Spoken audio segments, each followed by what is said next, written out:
Hey, Changemaker! Welcome to Learning for Good, the only podcast that teaches nonprofit leaders how to leverage training to drive performance, improve capacity, and fuel their mission impact. Do you ever feel like your nonprofit is growing, but your people just aren't keeping up? Or like you're fixing the same problems over and over? Do you wonder how to build confident, capable staff who know how to lead, not just execute? If we haven't met yet, I'm Heather, and I know how hard it can feel to get people to do what's expected of them. Trust me, I have 3 kids. I've tried telling people what to do and how. I've tried the traditional training approaches, and I realized that just doesn't work. And that's when I started researching what does work. Now, I help mission-driven leaders use learning to drive performance, build capacity, and make change that lasts. And I'm sharing it all on this podcast. So block your calendar, turn off your Teams or Slack chat, and let's dive in. It's Learning for Good. A hammer will not tighten a screw. Now, I know as soon as I said that, some of you are trying to figure out if you could make a hammer work, but that's not the point. The point is, if you want to tighten the screw, you need the right tool for the job. Most people wouldn't question that. They wouldn't pick up a hammer unless it's literally the only tool they had available to them. They aren't going to bypass the screwdriver for something else, because the right tool for the job is the screwdriver. Yet when it comes to our nonprofit learning needs, we often bypass the right tool for the familiar one. We skip right over the screwdriver for the hammer, the job aid for the training. Why do we do this? Do we not know tools other than training are available to us? Do we not know when to use the other tools? Are we just not comfortable with tools that aren't training? Honestly, I think it's a combination of all of these things. Leaders don't always know what tools are available or which tool is right in each situation, so they navigate the familiar. But it's our job as nonprofit L&D pros to diagnose the problem and offer the right solution. So today, I want us to talk about how we know which tool to use.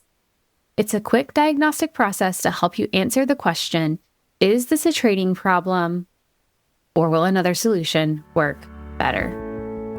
Let's dive in. It's Learning for Good.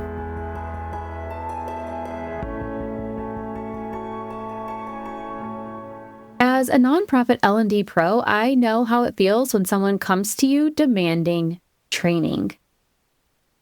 It can feel like your expertise isn't valued, like you aren't viewed as a strategic partner in the organization. But that's not always the case. Sometimes people outside of learning and development don't know what tools are in your toolbox. And so it's our job to get curious, ask questions, diagnose the problem, and offer solutions. Today, I want to give you 2 questions that can help you in that exact conversation. Once you've gone through any initial intake questions and you're ready to dig into the situation that your stakeholder has brought to your attention, here are 2 questions that I've used that you can use too. The first question is, what do people need to be able to do? The focus here is on the doing. It's on the action. If they can answer that question with an action or multiple actions, we probably need practice, right? The people they need to do something different will need to practice that different thing. And if we need practice, we generally need training. So let's think about this as an example. Let's say you need your people managers to hold effective one-on-one conversations with their direct reports. Your stakeholder comes to you, we need training, and we need to train people managers on these one-on-one conversations. Specifically, we need to help them give feedback in these one-on-one conversations so that they're navigating performance issues early. And you've asked them about this process, about what the actions are. And this is what they've given you, right? They need help giving feedback. That's an action, skill-based. It's not just information. They don't just need to read about giving feedback. They need to experience it. They don't just need to know what feedback sounds like. They need to practice it. So we could create a training that allows the people managers to practice giving feedback.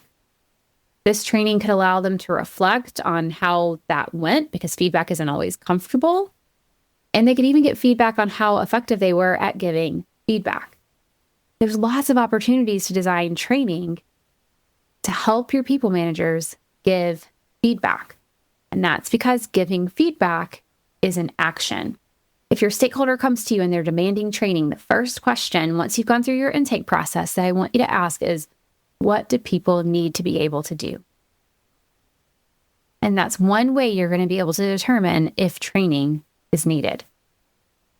Now, one challenge that I have found when working with stakeholders is that when I ask them what people need to be able to do, I usually first get a very long list of things they need to know. And that's okay. Dig with them, keep digging, keep looking for the action. But they probably will need to know some things too. So the second question I try to focus on after we get those actions in place, we might circle back to some of those things they need to know. And that second question is, what do they need to know to do those things they listed, to do that action, to give that feedback? Once you have their list of things they need to know to do the action or actions, we're going to ask a follow-up question. How will they retrieve that information? So they need to know it. How will they retrieve that information? If they need to recognize it or refer to it in some way, that might be a job aid. It might be a communication, an email. If they need to recognize it or refer to it, we want to capture it somewhere outside of training. If they need to be able to recall that information, we'll want to incorporate that into training. Because there's not going to be anywhere else for them to go and look up the answer. They're going to have to know it. So let's go back to our people manager example. To give effective feedback, the people managers need to know what the performance expectations are, or what the HR policies are, or when to escalate issues that aren't resolved with feedback, right? So the HR policy is a great example here. They don't necessarily need to memorize all the HR policies. They need to be familiar with them. And they need to know how to retrieve them so they can refer back to them over time. So while we might incorporate using the policy into the training, we don't need a training on the policy itself. So maybe when they're giving feedback, in the training and they're practicing and the situation arises and they're trying to figure out how to give feedback, maybe we prompt them to go look at that policy, but we don't need to train them on the policy itself. So again, what do they need to know to take those actions? How will they retrieve that information? These questions help you figure out if what they're bringing to you is a training problem. And it also starts to give you some design ideas. We don't want to jump to solutions, but it starts to give you some ideas. Your brain should be moving a little bit. That's the creative side of learning design. Now, is every situation, every time a stakeholder comes to you with, we need a training and here's the situation, is it always this easy to diagnose? No. So I will be the first to admit that there's sometimes nuance involved. Even the people manager training for feedback, that could be training, that could be coaching, that could be some combination of things. Blended learning is excellent in situations like that. There are sometimes some nuances that you'll need to kind of peel back the layers and figure out the best way to meet the needs. So it's not always easy to diagnose. Will every stakeholder who approaches you for training suddenly listen to you and agree to something other than training? Again, no. Sometimes they will continue to push for training because that's the tool they know. But we can't get better at having these conversations if we can't explain why training can or can't solve the problem and what solution can. And we have to be able to do this tactfully while maintaining the relationship with our stakeholders. We can't get frustrated when they're demanding training. We can't react. We have to build trust, and that takes time and repetition. And if you stay consistent, eventually, one day, that stakeholder that demands training just might approach you, and instead of saying, we need training, they'll say, we have a problem. And that's how you know you've won them over. And that is my hope for you. I'll see you next time on Learning for Good. Hey friend, was this episode helpful for you? Did you like what you heard? Do you want more content like this? Here are 3 things you can do. Hit subscribe, leave a review on Apple Podcasts or your podcast app of choice, share this episode with a colleague. This means so much to me personally. I read every review, but it also helps me learn what content you like most so I can create more of what you want. All right, turn that Teams or Slack chat back on when you're ready, and I'll see you next time on Learning for Good.